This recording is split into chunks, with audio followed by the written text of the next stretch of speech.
teman-teman, para viewers channel Dalang Jeder.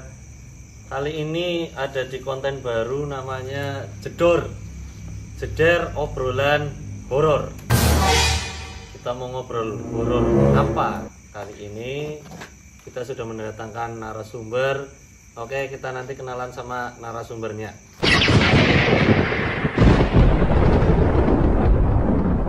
Disclaimer dulu untuk lokasi pada hari ini di rumah kosong ya Mas. Kita ada di rumah kosong tanpa penghuni. Itu kita di halaman belakangnya ya. Tapi kita sudah izin ya sama kosong 8 tahun dan ceritanya banyaklah sesuatu yang aneh-aneh karena kebetulan ini sebelahan rumah kosong sudah 25 tahun Mas. Iya. Sing sebelah kuwi 20 tahun. Iya. Sing sebelah daerah ki kosongnya. Sebelah 25 tahun, ini 08 tahun, dan kita izin untuk membuat konten ini, konten Jeder. Kebetulan malam Jumat ini ya. Malam Jumat. Yes, mudah-mudahan bukan bertujuan apa-apa, hanya untuk sharing aja ya. Yang namanya mistis itu sering dialami oleh manusia yang hidup berdampingan dengan alam gaib. Mas Eko, Yep. Mien jenengan duwe pengalaman apa yang mau diceritakan yang bisa untuk berbagilah sama. Ada beberapa pengalaman, cuman yang sangat berkesan gitu ya, yang masih inget banget tuh ketika masih agak muda. Saya umur berapa ya? Umur 25-an gitu ya. Waktu itu masih suka mendaki, naik ke gunung. Hiking. Itu bukan. Waktu itu kejar gunung sih, pendakian saja, pendakian. Sempat ada kejadian sekitar tahun 2002, kalau nggak 2001 2002 ya, waktu itu Usia masih 25 tahun. sekitar segitu. Kelihatan tuannya malah ya, akhirnya kewenangan umurnya bro, sorry.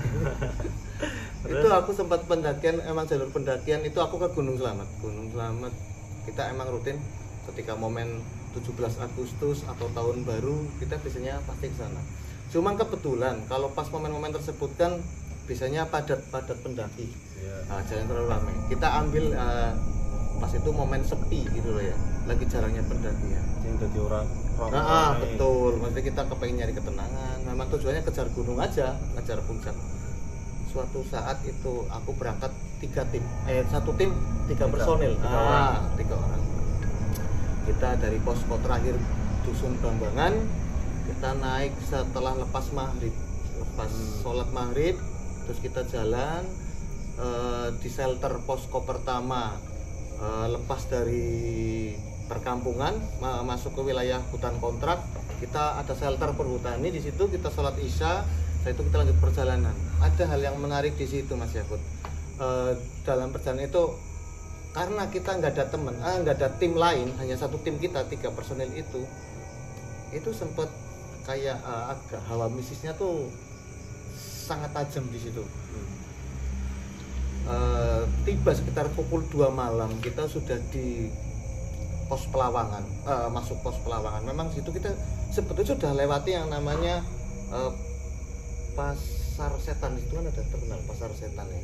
Maaf ini agak iya. Rumah kosong, jadi nanti kalau di konten ini ada apa-apa ya udah tenang, namanya rumah kosong ya. Di situ saya mulai, punggung saya udah mulai terasa berat. Maaf Mas, bentar. Jenengan berapa kali naik ke Gunung Slamet? Gunung Slamet sekitar 5 kali, 2 kali sampai puncak, 3 kali gagal. Ini yang keberapa? Naik berapa kali? Ini naik yang kelima kalinya, yang terakhir. Nah, biasanya untuk perjalanan itu berapa jam Mas? Naik sampai ke puncak? Kurang lebih 8 jam ya. 8 jam. Berarti kalau berangkat jam 6 itu ya jam 2 itu sudah separuh perjalanan. Biasanya kita kejar sampai sana tuh sebelum subuh jam 4 biasanya udah sampai puncak. Berarti yang mitos pasar setan itu ya memang jenengan ngalami sendiri ini. Ngalami, karena waktu itu kita tak bikin cuek ya. Kita tahu ada keramaian atau kayak seolah ada suara bergemuruh, kerumunan orang, semacam kayak transaksi layaknya di pasar Maaf ini saya agak mulai naik ini. Ya. Ini kulit saya sudah mulai kayak kodok. Sudah memberuduk. Jadi gitu kita memang dengar ada yang teriak, ada yang seolah kayak transaksi layaknya kita lewat pasar lah gitu. Nah, Di jalan di jalan setapak yang kita lalui di situ memang banyak suara, tapi kita acuh, anak-anak juga dapat tahu karena kita udah keberapa kalinya kita lewat jalur situ. Ini maaf yang Mas, jadi suara yang jenengan dengar itu kayak suara, maksudnya suara orang transaksi apa, kan ada yang bilang juga ada suara gamelan gitu dan ada. sebagainya. Kalau suara gamelan itu kita dengar Astagfirullah. Lanjut. oke. Mohon maaf, di sini kayaknya agak kurang berkenan sama yang menghuni di sini. Pos keberapa? Itu pos Itu keberapa? pos terakhir di Pelawangan itu yang saya mulai terasa berat karena saya sempat apa sih ngucap saya sok berani gitu ya, intinya gini, saya sok berani apa sih gitu loh, saya anggap sepele gitu Ya masih kayak orang wedi lah. iya, saya bilang kue apa gitu loh, aku ora wedi ora ngaruh gitu loh, karena udah terbiasa seperti itu ya. Kalau memang suara gamelan, suara gending Jawa itu kita terdengar juga di situ, banyak pokoknya hampir sepanjang jalan itu terdengar suara. Malam hari itu ada suara burung loh Mas, aneh kan. Nah, itu gunung ya. enggak, kalau malam hari jarang, kita jarang. Oh. Maksudnya burung siang loh, bukan Oh, burung iya. hantu, bukan burung itu, burung yang siang itu kedengaran sekali. Ini yang jadi kita biasanya saya tuh fisik masih kuat. Pas di posko Pelawangan terakhir itu saya udah keril udah saya lepas, masih kayak ada yang Gandul. masih kayak gandul lah digendong. Saya paksa sampai ke atas, tapi saya nggak lolos. Saya bilang sama teman-teman udah saya ditinggal. Kalau nggak salah waktu itu sudah sekitar jam 2:30. Itu saya sudah di savana, saya ditinggal di savana memang. Yang lain naik semua. Yang dua naik. Memang sepanjang perjalanan saya nggak papasan sama teman sesama pendaki, sampai atas pun sudah ada pendaki di atas, kata teman saya. Tapi waktu itu kan aku nggak sampai atas. Iya. Aku Jadi ditinggal di savana. Terus pas mereka turun siangnya kan sampai siang, aku tertidur sampai siang, anak-anak turun, kita pun ikut pulang. Tapi punggung itu masih terasa berat. Enggak, maaf. Pas jenengan ditinggal di Iya. savana, itu kondisi mereka pergi jenengan langsung bisa tidur atau plonga-plongo disit nang kono terus merasakan hal-hal apa yang Di situ hanya kalau wujud aku nggak bisa lihat, tapi kalau suara banyak, suara orang merintih, terus kayak suara orang bergerombol kayak semacam barisan tentara kerajaan berguruk-guruk karena ada bunyi logam, klontang-klonteng gitu ya. Itu terdengar sekali. Terus saya sudah terlanjur berani waktu itu, memang agak saya tantang kayak apa sih wujudnya. Mungkin mereka menampakkan wujudnya, hanya saja kan gelap di gunung.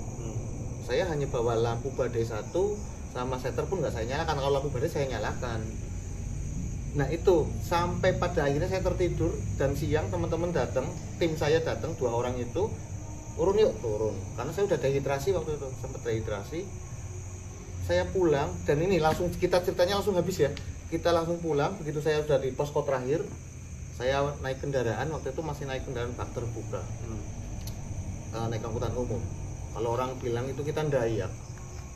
Itu sempat di sebuah perempatan itu ada orang tua nggak tua banget, potongannya juga potongannya orang biasa, menyampaikan, Mas jenengan masuk ke masjid dulu sana, saya disuruh sholat, disuruh syahadat, disuruh apa, ada yang ngikutin katanya gitu. Tapi jenengan kerasa Saya kerasa berat, terus sama saya acuh, saya cueki dan saya gubris karena waktu itu kebetulan setelah ada orang itu menyampaikan sesuatu itu, menyampaikan bahwa saya diingatkan, Mas baca syahadat masuk ke musola, ada sesuatu Mas jenengan katanya gitu. Kebetulan ada bis datang, jadi saya langsung naik kendaraan, terus saya pulang ke rumah. Tapi sampai saya tiba di rumah itu saya udah lepas keril pun itu beratnya sebelah saya jadi kok kayak gini berat, sakit nggak sakit tapi tetap kayak ada beban di punggung. Terus akhirnya ada orang tua yang menyarankan, kamu tuh orang-orang kita bilangnya orang sebaya ini gitu kan, ini ada yang ganjal gitu. Akhirnya dipanggilkan aku nggak tahu itu paranormal atau apa, dipanggillah seseorang almarhum namanya Pak Narwin waktu itu. Pak Narwin menyarankan, oh iya mas, anak sing ngetutaken pokoknya saya melewati daerah yang wingit tapi saya menantang waktu itu. Berarti ya di pasar setan itu kenanya. Kemungkinan berarti di pasar, kalau nggak di Pelawangan, kalau nggak saya ingatnya mungkin di Pelawangan pas waktu itu karena saya sempat menantang, ngucap sama temen juga. Aku rawedi aku bilang gitu. Melu ya ayo, aku gitu. Melu ya ayo. Maksudnya saya ajak, kalau mau ikut ayo gitu. Mungkin yang di situ ya. Nah itu karena Pak Narwin itu yang orang yang membantu saya untuk melepaskan itu agak susah, nggak mau dilepaskan. Minta syarat, minta apa katanya. Secara dia berinteraksi ya, mungkin dia kan punya indera keenam atau punya kelebihan. Kalau orang zaman sekarang bilangnya kan orang yang indigo. Nah itu terus jadi oke, baik, saya bisa pergi dari raganya orang ini, tapi saya minta minta darah ayam putih. Ayam putih malah, bukan ayam cemani. Bukan, ayam putih, serba putih, terus darahnya katanya suruh dipotong aja, dan seperti itu. Tapi wujudnya apa Pak Narwin ini nggak lihat? Itu wujudnya jadi kayak, kalau genderuwo kan besar. Itu katanya gini, wujudnya kayak genderuwo, kayak orang gendut, botak, badannya merah. Jin, ya. Nah itu semacam jin yang menjelma sebagai apa mungkin. Dan dia itu sebenarnya katanya ini udah tua, jinnya itu udah tua. Kalau saya nangkep dari percakapannya, sepertinya gini, aku cocok sama ragane ini gitu kan. Aku harap melu ragane ini karena dia tadi ngajak seperti itu. Jangan aneh. Merinding lagi saya. Kayak kodok. Nah lepas itu terus akhirnya dikasih syaratan, tapi sama Pak Narwin nggak dikasih karena berbenturan juga waktu itu ada Ustadz ya, itu kebetulan guru ngaji. Beliau itu guru dari Al-Irsyad, sekolah Al-Irsyad, saya lupa namanya. Al-Irsyad Purwokerto. Iya, terus itu seolah kontra ya. Jangan diturutin permintaannya gitu. Iya. Jangan diturutin. Akhirnya dibantu Pak Narwin secara spiritual, dia ngangkat, Pak Ustadznya juga bantu juga dengan doa yang dia mungkin mampu gitu ya. Tapi tanpa menuruti apa yang diminta oleh si jin ini. Pak Narwin, sifat normal itu hanya sebagai mediator untuk menyampaikan ke si jin itu, jin yang ada di tubuh saya. Gitu. Saya tidak ingat karena waktu itu saya terus pingsan, saya semacam kayak kesurupan. Setelah saya sadar itu sudah ramai banyak orang di situ. Terus katanya itu sudah dimasukin ke dalam botol, Ada yang bilang gitu. Iya. Udah betul. Kalau botol fisiknya saya lihat, aku lihat botol fisiknya lihat. Asal botol aku nggak tahu itu botol kecap atau apa, kurang paham, intinya sudah masuk ke dalam botol itu, terus dibuang di jembatan Kali Logawa, bukan Kali Serayu ya. Dilarung lah. Dibuang. Dan yang anehnya di situ saya pun ikut membuang. Itu waktu itu saya sama almarhum Pak Kyoto, drivernya. Iya. Itu dibuang, dilempar ke jembatan. Dari atas jembatan dilempar botolnya. Itu suara dentumannya keras loh. Pling, del gitu loh. Itu meledak. Saya pun percaya nggak percaya. Jadi itu suara dentuman dengar banget, deng gitu loh. Itu katanya udah dibuang, tapi nggak tahu itu larinya kemana. Saya nggak banyak nanya lagi karena waktu itu saya masih agak shock, lemes. Setelah itu lemes. Ya seperti itu Mas Yakut kejadiannya yang saya alami, ini real ya. Berarti kan gini loh yang perlu ditangkap, diflurkan buat para viewers juga bahwa jin itu mengganggu manusia pasti, tapi kayak tergantung manusianya. Memang ada unggah-ungguh Mas. Kita kan hidup berdampingan dengan mereka punya kehidupan, kita punya kehidupan. Ketika kita sopan santunnya kurang terhadap mereka dengan izin dari Allah untuk menggoda manusia akan melakukan apa saja, termasuk yang dilakukan terhadap Mas Eko. Sayu melu temenan, gamblok temenan, dan untuk untuk menghilangkan pengaruh jin ini yang keren, tidak selalu harus nuruti permintaan jinnya.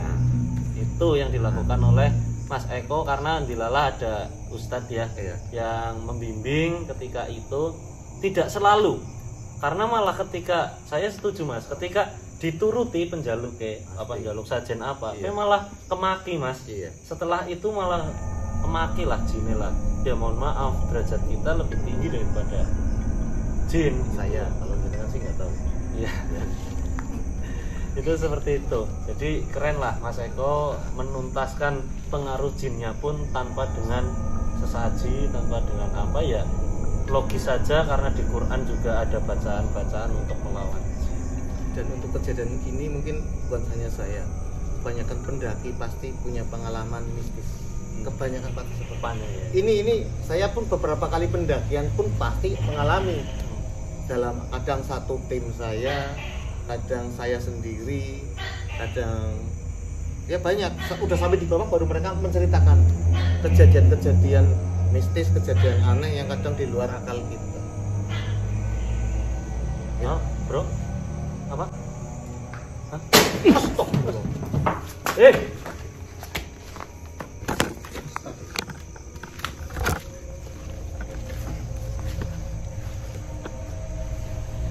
Kosi lagi ngapa? Mau ngapa sih? Punten Bray. Miftah goblok. Goblok. Apa balan Goblok. Gak asun. Wis dikat apa durung gue. Astagfirullah. Ngeprank ya kamu ya? Ngeprank kamu ya? Ora saudara ke gue. Kameramen ngeprank. Ngawur banget.